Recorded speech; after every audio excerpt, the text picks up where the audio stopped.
what we say influences us and what actually influences us are completely different things.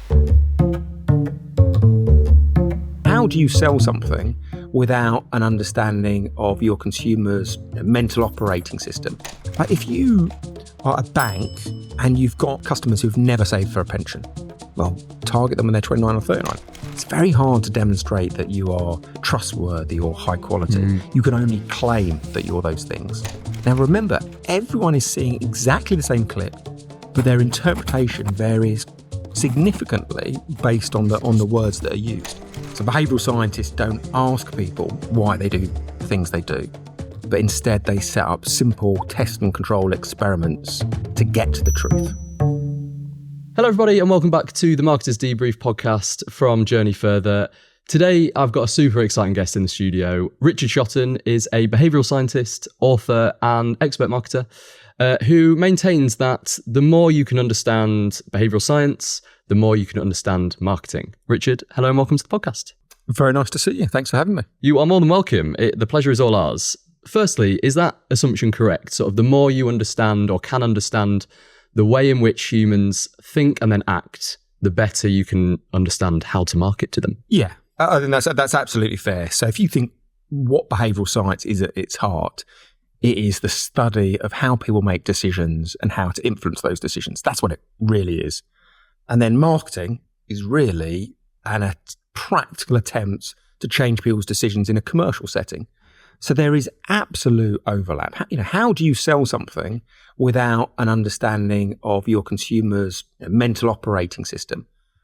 All behavioural science does is give you a reasonably robust guide. And if there's one unique thing about behavioural science is that the kind of method of getting to these insights. And a broad thing from behavioural science is a skepticism towards claim data. So behavioural scientists don't ask people why they do the things they do, but instead they set up simple test and control experiments to get to the truth. When did that become apparent to you? Because am I right in thinking that you started as a marketer and then moved into behavioural science? So I was in the kind of specialist area of marketing. I used to work as a media planner. In about 2004, I was working on an account. The client was the blood service, and we were trying to encourage people to give blood. And it just so happened that on the way back from a client meeting, I read a brilliant book called The Tipping Point. Do you remember this? Yeah, so it was a really popular book at the time by Malcolm Gladwell. He's not a behavioural scientist himself, but within the book, he talks about an old 1960s psychology experiment by Latané and Darley. So they came up with an idea called the Bystander Effect, which is the argument that the more people you ask for help, the greater the probability of a diffusion of responsibility. So the less obligation any one individual feels they need to come to your help. So I can remember reading about this study and thinking, well, this is exactly the problem we face in the blood service. We are going out and asking everyone to donate blood. And just as Latané and Darley suggest, most people leave it up to someone else. Most people think, why should I go through the pain or the hassle of donating when I know my neighbour's been asked as well? Why don't we stop saying blood stocks are low in England, please donate, and on occasion start saying blood stocks are low in Birmingham or Bermondsey or Burnley, tailoring the message to the audience to create that sense of individual responsibility. Now that was a really, really crude attempt to take a experiment and apply it to the marketing. But even that crass attempt boosted the performance. I don't know, this is 20 years ago now, but it was a 10 or a 15% improvement in responses. And it was that experience of seeing that these academic studies that I thought were very otherworldly and non-commercial, but seeing for myself that you could easily take one and then 50 years later apply it to a practical problem. And that got me hooked on the topic. I've basically spent the last 20 years immersing myself in the field, gradually specialising it, and then writing 2 books on the topic eventually. Fascinating. Here at Journey Further, we are huge advocates for underpinning every marketing and business decision that we ever recommend to any of our clients with data. Even as far as the creative that we go out with, there should be the data behind it to suggest why that should work. Do you think that applying behavioural science principles is that kind of secret data that you can then put into the planning of your marketing campaigns, which can then help it just be a lot more effective? Absolutely. And it's not just data, it's also robust data. The findings don't come from biased sources. They'll come from Cialdini at Arizona State University or Dan Ariely at Duke University. They're impartial in terms of marketing, and they're run in robust conditions. And you get much, much closer to the truth by basing your insights on experiment rather than claim. So there's a famous study, for example, by Robert Cialdini in 2008, and I'll simplify it slightly. But basically, he goes to a hotel, thousands of rooms, splits them into two groups. Some people see a message saying, please reuse your towel, it's good for the environment, and 35% do so. Other people see a message saying, please reuse your towel, most guests who've stayed in this room have done so. So no mention of the environment, no logical or rational reason for complying, but instead he's harnessing this idea of social proof, this idea that we are deeply influenced by what others do. And in that setting, you see a 40% improvement in towel reuse rates, up to 49% of people reusing their towels. So he's taken an idea from behavioural science, applied it in this hotel situation, and seen a positive result. But the reason I'm running through it is he then follows up that intervention with a more standard market research technique. He goes out, recruits a new group of people, and says to them, look, here are two messages. Imagine you saw them in your hotel room. Which one would influence you to change your behaviour? Now, when he does the experiment, social proof outperforms environment. But when he asks people directly, everyone says, well, I'm not influenced by other people. I would be influenced by the environmental message. And that's a key theme of behavioural science, that what we say influences us and what actually influences us are completely different things. And when I make this point about behavioural science being robust data, too much marketing relies on claimed data. It's information, it's numbers, but it's misleading. People will tell you they buy their lager because it tastes nice or the price. What they won't tell you is they buy a lager because everyone else is drinking it.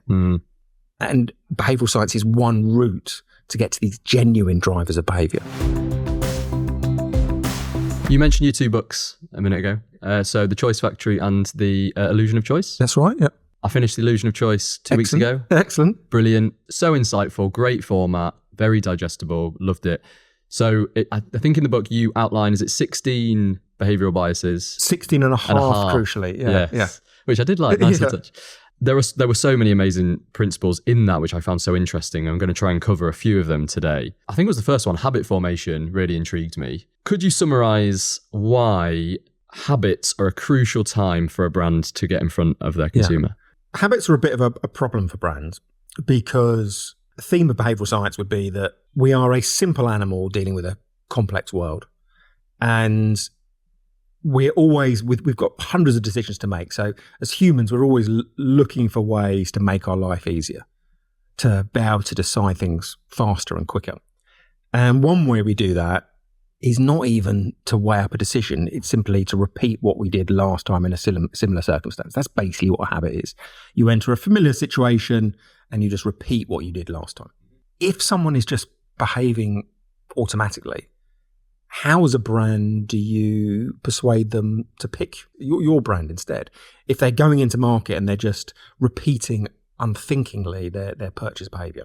But behavioural scientists don't just outline the problem of habit, they also identify predictable moments when these habits are weakened. And it's those predictable moments that I think are super useful for marketers. So for example, there's an idea from Katie Milkman. It's called the fresh start effect. She says, when we enter new time periods, like the beginning of a year, beginning of a month, beginning of a week, after a birthday, our link with our past self is weakened, and therefore we're more open to change. So if you want to get someone to try your brand for the first time, if they're habitually buying someone else, if you just randomly send out messages, most of them will fail. But if you target discreetly these fresh start moments, you're much more likely to have success. I am 29 in September. And I really like your bit about 29, 39, 19 ages where you might do something drastic. Yes. So there's a great psychologist at NYU called Adam Alter, and he came up with this phrase, 9-enders. Yeah, that was So it. a 9-ender is someone whose age ends in 9, 29, 39, 49, so on. And his argument, which at first sounds a little bit like hokum, his argument is when our age ends in 9, we are much, much more likely to make massive changes to our life. So that's his theory. He then tests that by looking at a number of different data sets, suicides in America, affairs, and first-time marathon running. And for each of those 3 very different data sets, he sees pronounced spikes in behaviour change when someone's age ends in 9. And his argument to explain this is our culture gives disproportionate importance to the turn of a decade. So becoming 50 is a massive deal in a way that becoming 51 isn't. Yeah. So as you approach this landmark moment, because it's been given such cultural significance, you at least consider how your life's going. And it's simply the act of reflecting and considering that increases the probability of change. You're not on autopilot any longer, you're at least open to messages to change. So that to me is a fascinating insight for a brand. Also, at least some brands. Like if you are a bank and you've got some customers who've never saved for a pension, well, target them when they're 29 or 39.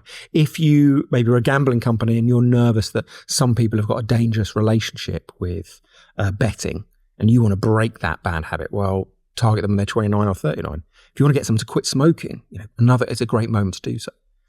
If you ever need to get people to make radical change in their life, use many of the digital data sets that are out there to identify 9-enders and then target them discreetly. I noticed that quite a lot of the biases in the book relate around language. It's clear that the words that we use, even as narrow as a single word, can completely change the perception of a message. And is that something which, do you think marketers understand that, or understand the amount at which a single word can change the entire message of a piece of communication? I think people understand that language can have an important effect, but I also would speculate that you're right to suggest that maybe people don't give it these small changes enough weight.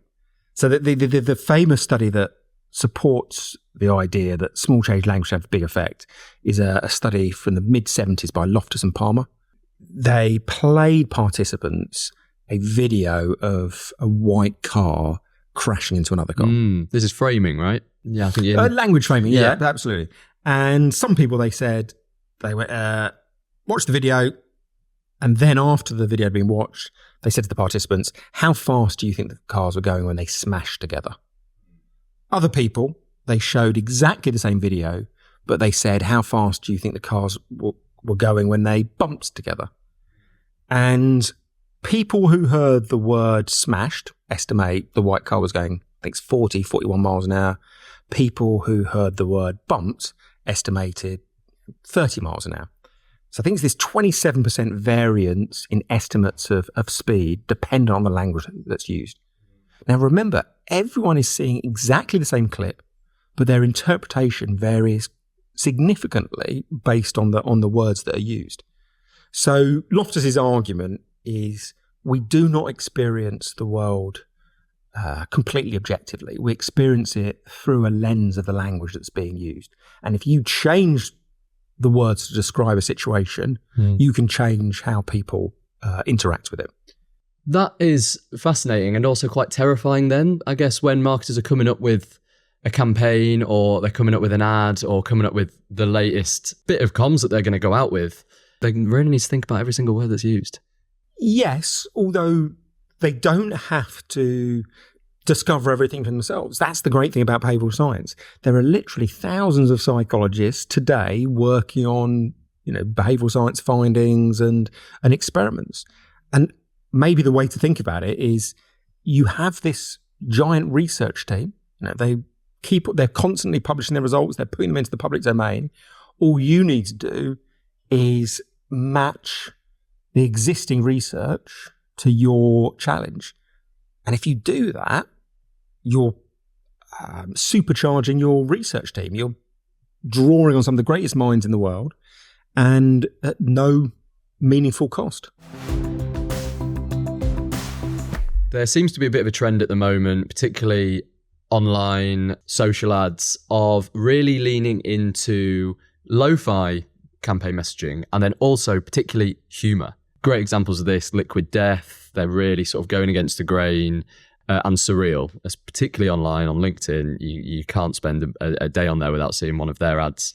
How important can injecting some humour be in your marketing? I think this is a super important trend, and it's really good to see marketing embracing humour once again. Kantar have done some long-term tracking, looked at over 200,000 TV ads from across the globe, and what they saw from about 1990 to 2022 maybe, there was a long-term decrease in the use of humour. So you went from roughly 60% of TV ads trying to amuse people down to about 40%. Now, the last couple of years, we seem to have turned a corner and there's an increasing interest in making people laugh. However, I think many brands still think to themselves, well, I don't just want to amuse people. That's all well and good. I want to get across messages about my product quality or my level of innovation or my modernity. That literal-minded direct approach doesn't fit with how people actually evaluate brands or other people. There's an idea that stretches back 90 years called the halo effect. The original work was done by Thorndike in the 1930s, but more recent work was done by people like Richard Nisbett. And the halo effect is the argument that when people evaluate a brand or another person, they don't weigh up all their attributes independently. They latch onto one standout attribute, and then that colours their interpretation of that person on all other attributes. So what I mean by that is if you meet someone who is amazingly good looking, well, you will think they are funnier, more clever, kinder, although unrelated attributes will increase as well. We use one standout metric as a proxy for multiple metrics. So being funny isn't a nice to have, unnecessary tactic from brands. If you come across as highly humorous, people's rating of you on other metrics will follow. I would argue that is a sensible tactic for a brand to adopt, because in a TV ad or a print ad, you can actually be funny. You can demonstrate that you're amusing by being amusing. It's very hard to demonstrate that you are trustworthy or high quality. You can only claim that you're those things. And people will always give more weight to a demonstration of a characteristic than a claim of a characteristic.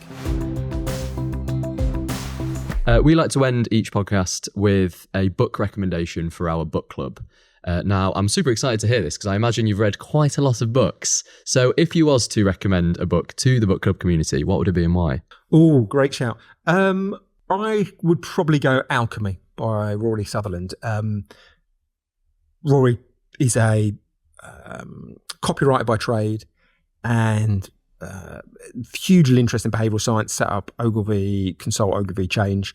And he has, I think, a wonderful gift of taking the same biases that others discuss, but then applying them with this phenomenal leap of creativity. So Alchemy is a brilliant overview of behavioural science principles and how they can be put to use in advertising.